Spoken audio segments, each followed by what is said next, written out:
Back in the studio again. How we feeling, V? What are you doing over there? I am buying crypto because we have created a monster on the last episode. Hey, guess what, Thomas? Are you up big? I am up 17 motherfucking cents. So, hi, Dad. That's clearly something that's going to move the needle for you. This is mind-blowing. I've almost made back the fee that they took for me using my credit card. What? So that's cool. That's... Breaking even. This is so exciting. Get used to the fees. Get used to the fees. Well, last time on the show, we talked about crypto exchanges in the wake of some signature legislation. We'll see how significant it is. And we thought we had to take a little bit deeper, take a hard look. And really, I think, zoom out a little bit on this global sort of Web3 movement. Are you excited about today? Excited? Is this too deep for you? No, it's real deep. I brought I was going to say a snorkel, but that's for shallow water. So I guess I did technically bring a snorkel to a scuba fight because oh boy, this is a lot deeper than I ever thought I would go, and I am ready. I want to know this stuff. And if you're listening and you don't know what the fuck Web3 is, you probably want to know this stuff too. But guess what? There are a lot of people doing this who don't know what they're doing either. With that, let's get into it.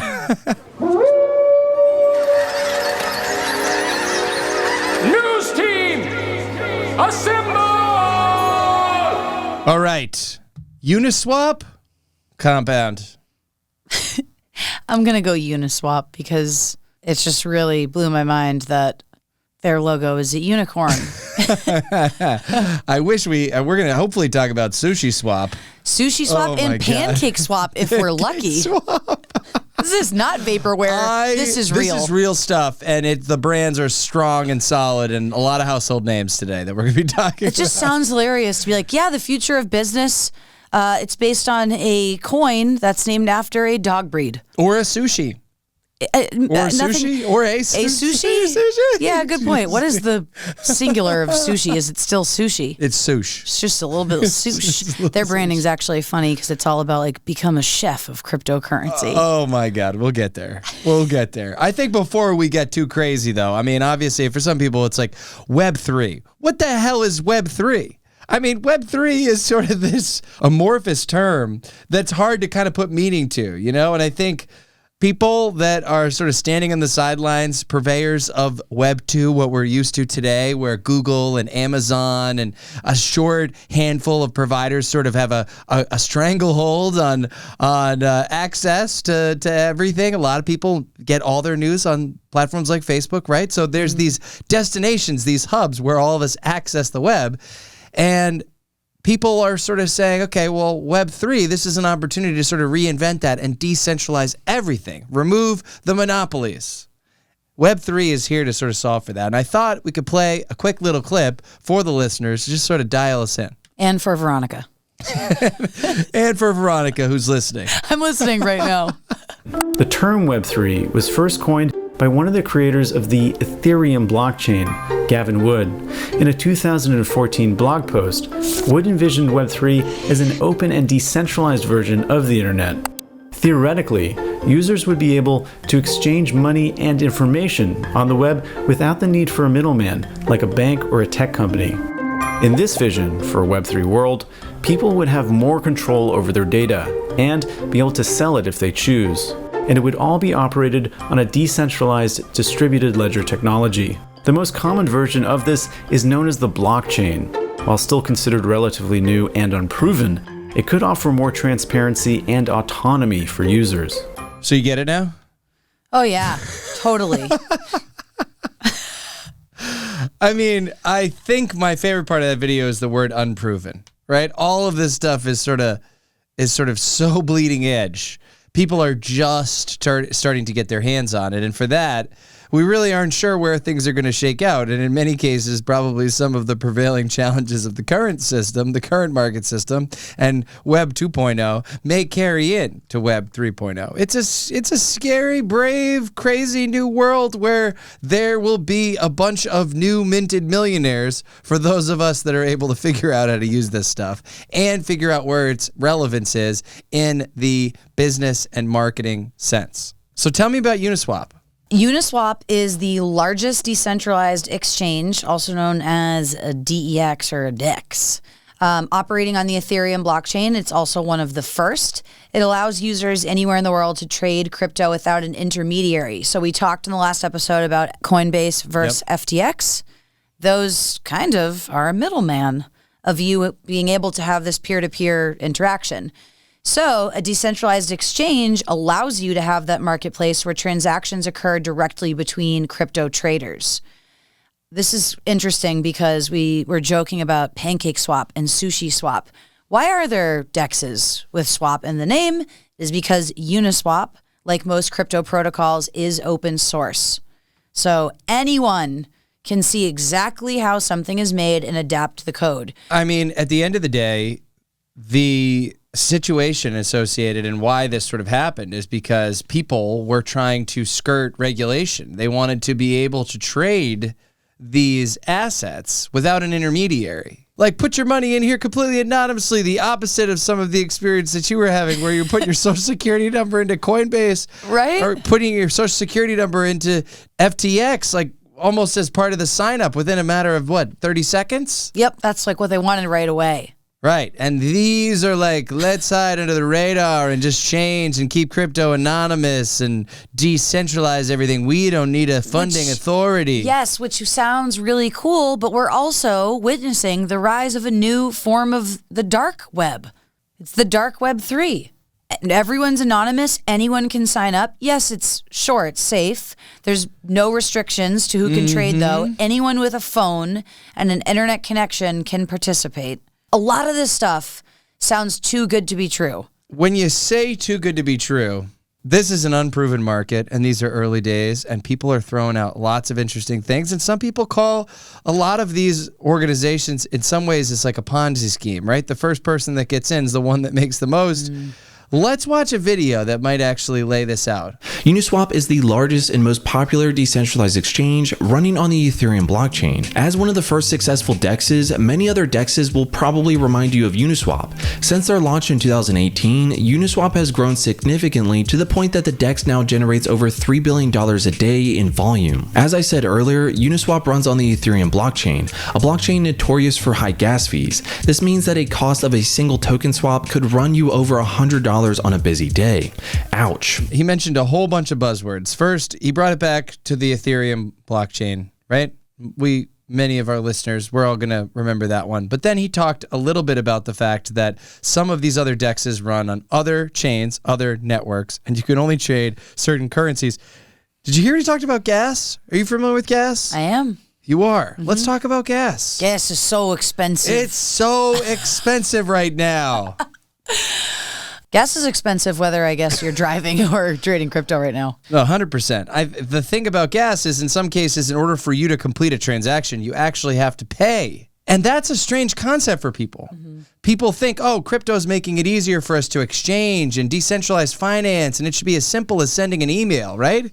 Gas for these intermediaries, these liquidity pools, these exchanges, you actually have to pay to get your transaction all the way through. So it's like every time you're sending money, you're losing a little bit of it along the way. Yeah, and I think about how I will never do instant bank transfer on Venmo because I don't want them taking a penny. That's true. Very similar to that. You can also, in some cases, if you're really trying to get the transaction to pay, you could just keep paying more. And the more gas you're willing to pay, the faster the transaction that will happen, because these protocols are limited to how many transactions that they can do a second. So it's really like, okay, well, Ethereum's really busy today. Maybe you just wait at the back of the line. Or if you pay $100, we can skip you to the front. Protocols in general for all of these types of systems are pretty incredible. Doesn't that seem like the opposite of what we were getting into this for? We wanted to decentralize, we wanted to make it easier, and now what? We're charging, and you can cut the line if you're rich? And you hate your bank because of the fees. Of the fees, and now we're just bringing fees into here. You're totally right, and now we're rewarding people who want to pay more. And it feels like a lot of this starts with really lofty, big picture goals and visions and really strong mission statements that, as you would say, get the people going. Yeah. Right? They're a rallying cry to, unite the world and make things easier. But we're also seeing at the end of the day, it's still human beings that are doing all of this. It's kind of like a hammer. You could build a house and have this great vision for all the homes you're going to build with a hammer, or you could just knock shit down and break things. So what's interesting is seeing, as we're talking about, all these great ideas for what this could be. And we're also witnessing the reality of what human beings are still going to make from it. And that is this precipice that we're on right now. All right, well, that's enough about you. Compound. According to Compound's website, right?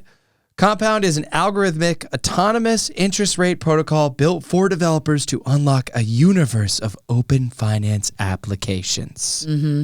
They are just one of many DeFi apps that are out there that are coming around to this concept of liquidity pools, amassing liquidity, trading liquidity, lending liquidity. So you can put your money into one of these things and avoid tax implications. This is where all the innovation is in Web3. Avoid the tax implications. Instead of getting capital gains on your crypto, you can put the money into here. You can get gains around it by lending it out. Why put your money in the Cayman Islands when you can put it in crypto? That's right. Why not? That said, it is a dirt road, and there is still a lot of skepticism and I think concern that legislation or regulation could come and fundamentally change the game. Yeah, and also bugs could come. Bugs could come, and what could bugs do in a decentralized finance situation where nobody's in charge? Well, let's play the clip. So we're going to chat about what's going on with Compound. We started with that yesterday. I mean, this is a situation where you have a decentralized protocol, no one's in charge. You have a bug that's discovered, but built into the protocol is the idea that it takes 7 days to fix any bugs that are found because the whole community needs to weigh in. And what's the result of that? Huge amounts of money are just being leaked from the Compound. It's up to $90 million that's been issued to users, people who've been mistakenly given out rewards and Compound tokens. You had Robert Leshner, who's the founder of Compound, who is begging the ecosystem to return this. He said, keep 10% as a white hat, but, return the money. Otherwise, it's being reported as income to the IRS, and most of you are doxxed. I'm going to leave it right there. $90 million was accidentally issued out to people, and all they could say was, hey, give us that money back. Keep 10%, keep 10%, Oof. Keep 10%. And if you don't, we're going to tell the government and we're going to dox you. Do you know what doxed is? Yeah, I do. Why don't you tell us? Doxing is an old school revenge tactic from hacker culture in the 90s. That's still relevant today. It is. It's basically like revealing, identifying information. So it's like weird. You just got doxxed. Yeah, it's ratting. We're gonna rat on you to the government because we fucked up and gave you too much money. And then he did come back and say, please don't let this negatively impact Compound because of my rash tweet. You know that was an angry tweet sent from a toilet seat. That was a toilet tweet. It was not run through proper channels. Everything about that is so interesting. That is, in a way, like the concept of a DAO. Also, with this, you have your voting rights. It's cool because it's like super democracy. Like you get a vote, you have a piece of it. It's kind of utopian. But as we talked about with this concept of gas, you can pay more if you want your money faster, aka rich people get to the front of the line. If you can buy more, you're just buying a bigger voice, which is the existing problem that we still have in government. If you have a larger percentage of assets, in some cases, the way these DAOs are structured, you have a larger voting share. So if you're richer, you have more influence over decision making. That sounds familiar. We fixed all the problems with the old financial system with this. I mean, the DAO is another form of corporate governance. That's what it is. Oh, but we put a unicorn logo on it, so it's fucking fun, everybody. At the end of the day, the goal of it is to keep out human intervention, to make it simpler. There's a lot of positives around the DAO. You can structure it in a way, and some of these DAOs, I was talking to somebody the other day, and it's like, in order for the people that administer the DAO to get paid, the entire DAO has to vote on that. I mean, that does put some controls in place. It's a little bit of an accountability. Can you imagine if that's how your annual review worked? The entire company is now going to vote. Everyone's voting you, and 1 through 5 scale. And if you get a 5, then you're going to hit your number. But I don't know. Somebody said that you were cooking fish in the microwave, and they gave you a 3. So we're going to have to knock you for that. So if we wanted to talk about any other brands in the Web3 space. The other 2 brands that I want to talk about are OpenSea and Chainlink Labs. But the reason that I think we should mention them is we're talking about this concept of WTF is Web3 and what it actually means for the future of business. And we're not sure yet. It's too early to tell. But I think a signal that this is not something that can be ignored or has some potential is that executives from major tech companies are starting to be drawn towards this concept. They're feeling the allure, the pull. I think notably the CFO of Lyft, Brian Roberts, he's actually responsible for taking the company public in 2019, moved to an NFT marketplace, OpenSea, and is now their CFO. I mean, the former Google CEO, Eric Schmidt. He is joining a smart contract solutions provider called Chainlink Labs as their strategic advisor. That is not something to be ignored. Those are 2 pretty large companies. Google also primarily a very well-known Web2 company. And now you have the CEO over here as a strategic advisor for Web3.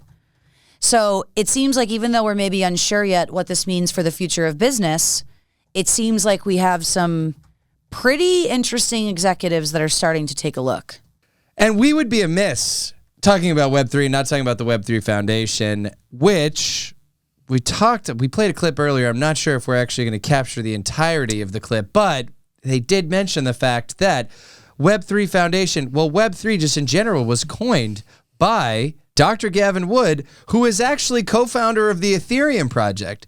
And you can see publication after publication has quoted him. He is really pushing this mission forward. And with that, he's leading this Web3 Foundation with a mission to nurture cutting-edge applications for decentralized web software protocols. And now for something completely different. So if we had to take anything away from this newly minted knowledge... You're just really in with the crypto lingo. I think more than anything, first and foremost, it comes down to market maturity. We're still in early days, but we're starting to see some price consistency. And that tells us that the size of the market, the amount of people that are in it is somewhat stable. We're also seeing industry leaders coming in. And I think when you see ex-Google people at the party, you're at the right party. And so it's a good opportunity for businesses to take a fresh perspective to say, where is there opportunity with the blockchain, with Web3, with decentralization? How is it going to affect our industry? How is it going to affect our business? The last thing I would say is brand reputation. With the idea of decentralization, there's an opportunity, and there will be an opportunity to protect our brands, to put our brands out there. We would hate to miss out on the Web3 equivalent of our current domain.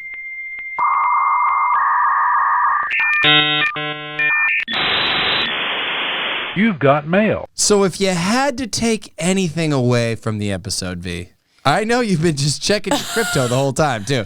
Just literally addicted. I was going to say, if you had to take anything away, it is a cry for help that somebody please take my phone away. No, we are seeing potentially the dawn of a new dark web, and no matter what, it sounds like after listening to this episode, Dom is deep in it. And I would say we are in Web3 dial-up, people. There is a lot ahead, so let's take what we know and put it to work. And with that, we're out, folks. Goodbye. Thanks so much for listening to the Brand to Brand podcast. Subscribe and share to unlock your platinum membership. Just kidding. That doesn't exist, but we'd really appreciate it.